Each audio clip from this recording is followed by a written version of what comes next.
Today I want to talk about a veggie that is often overlooked, but once it's discovered, or shall I say rediscovered, it becomes a new favorite. What is it? It's beets. Let me show you how to cook them. I start by cutting off the tops and trimming the bottoms and placing the bulbs in a pot of water. To that, I add some vinegar, a good amount of sugar, and a bit of salt. After it comes to a boil, I'll let it simmer for about a half an hour or so until the beets are tender. After removing them and letting them cool slightly, I peel them with a knife. And as you can see, it's a good idea to wear gloves so your fingers don't turn beet red. Now we can slice or dice them and serve them on our salads. Or we can cut them into strips and add them back into the sweet and tangy broth that we cooked them in.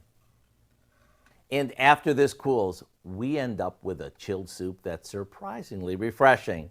Maybe serve this with a boiled potato, some chopped cucumbers and onions, and a dollop of sour cream. One spoonful of this old world classic, and you'll know why this recipe has stood the test of time. To get the recipe for our homemade beet borscht, all you have to do is visit our website. I'm Howard in the Mr. Food Test Kitchen, where today we found an unbeatable way for you to say, ooh, it's so good.